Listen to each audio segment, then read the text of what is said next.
Greetings and welcome to this latest lesson from Karra on healing.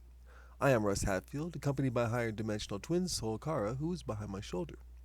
This lesson was channeled by Mark Crocker in June of 1999, and this is one of her more crucial lessons on the healing process when working with the energy because it deals with setting up an area where the healing is to take place. In this dissertation, Karra presents the ritual involved with healing, something common in all types of healing, including surgery. The topic morphs into how to create a room where the healing is to take place, and we go over some options. You can follow our online transcript at the link below of our homepage, centerforascension.org. Please subscribe if you want at the end of this video to be alerted to future channeling sessions, editorials from Karra and myself, and lessons from the Center for Ascension. And now, the ritual of healing. Let's see, what can we discuss? Well, we can discuss the your diplomatic fun games you have coming up here. Or we can go on to more dietary supplemental things. Or if you want to go into the physical, spiritual healing bit, you can go that way too. Okay, that works. Okay. Physical, mental healing, spiritual healing. Okay, now, what have we got so far? We have using water to cleanse your hands. Mm-hmm. We have using energy balls. We have using rituals. Mm-hmm. We covered rituals? Yeah. A little. Okay. Maybe I wasn't present when you covered them thoroughly. Well, we can cover them again. It's always handy to go over rituals. Now, part of the healing purpose of a ritual is to awaken the conscious spiritual side of an individual, and also to bring the two energy patterns into alignment where they can work together. Sometimes it's necessary for a healer to go down, but sometimes a healer can't go down that far. So the healer will go down as far as they can and bring the other person up to a spiritual level that is close enough for the healer to work from.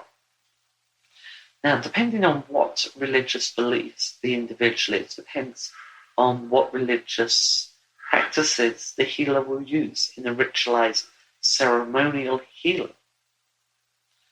Let's say you are a Native American. Okay, what you would do is to bring somebody up or down to your spiritual level, depending on their level or their energy level, is that you would sit with them within a very hot area, which is part of the spiritual, you would call it, I believe, a heat house? Sweat lodge. Thank you. Sweat lodge. And in doing so, what you're doing is you are bringing them up or down to your level, as well as you moving up or down to their level. That is part of the religious practice that aids in the ceremonial and ritualized healing. Now, once you have achieved that level, then you can start to do the healing process of the energy transference, which in actual fact what you're doing is you're guiding their energy and augmenting it with your energy into a healing platform that they can use. Whether it is more your energy than their energy is besides the point. What you're doing is you're getting them to focus the energy and do the work themselves. A lot of healing rituals are designed to do just that, is that even though we have an unlimited supply of energy to work with, it is limited by several factors. One is our stamina, one is their stamina, one is the mental condition that you're in, one is the mental condition that they're in, one is the actual health that they're in. These are just 5 factors that have to be considered when doing a ritualized healing. Also part of some rituals is fasting, or taking psychedelic drugs to aid in bringing the mental awareness up or down so that they can mesh with you. Now, these rituals are very important to some people. even in modern surgical facilities, it's very ritualized. Scalpel, forceps, autoclave,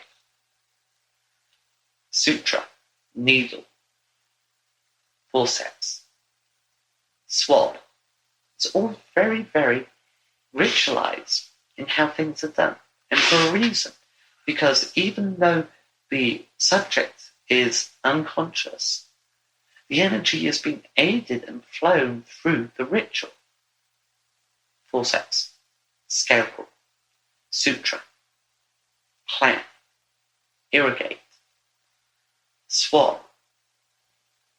All these are part of the ritual, even in a modern setting with the lighting and the sterilized table and the sterilized equipment and so on.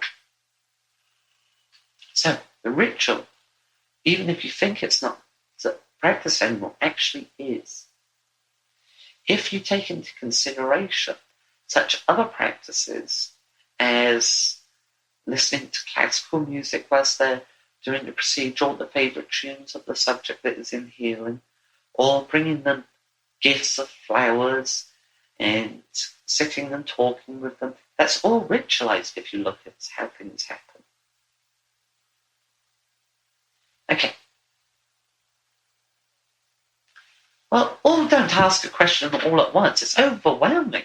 Yes, I realize it is. I'm just absorbing and dissolving what you've said. I know. Well, I'm working on how to change that downstairs into a more energy center.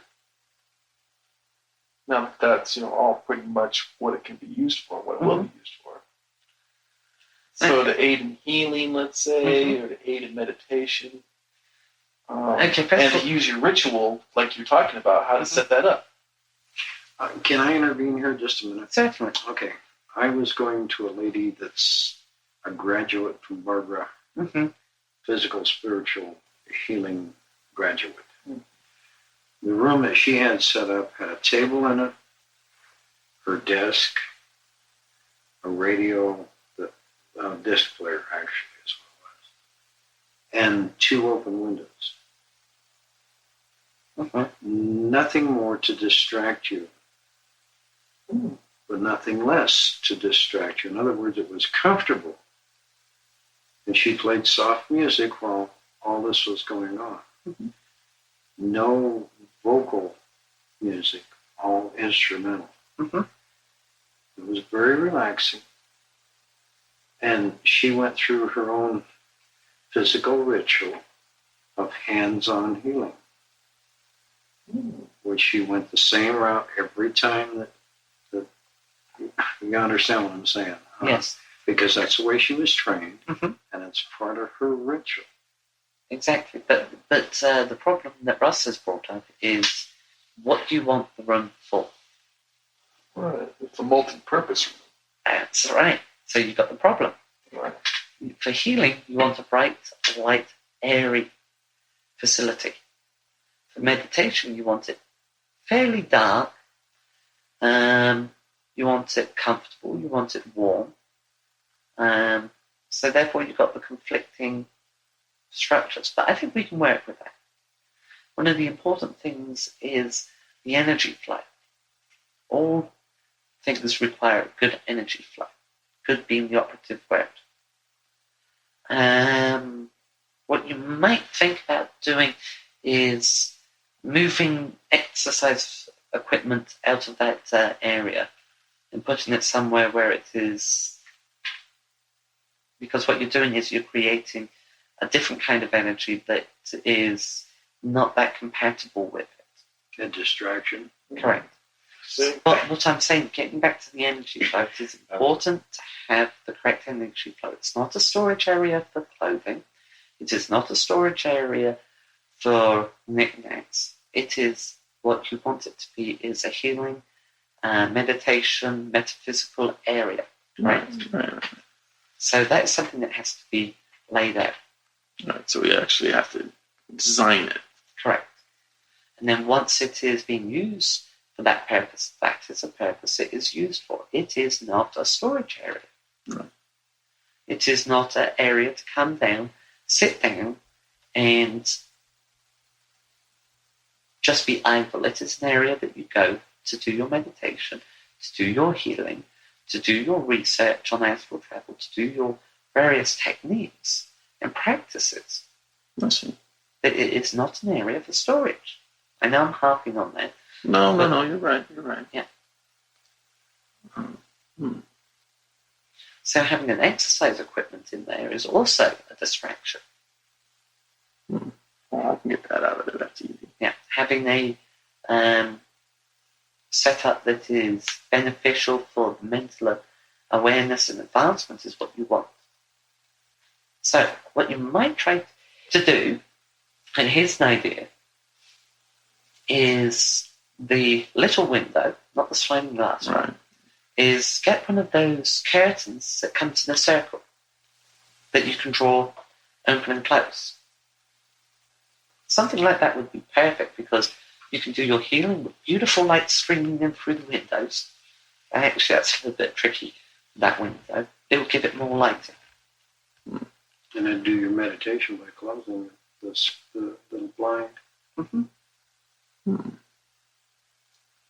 Another thing to do would be to specifically designate that as your domain. Right. Well, I said that the other day. Yeah, yes, I know. And it is totally your domain.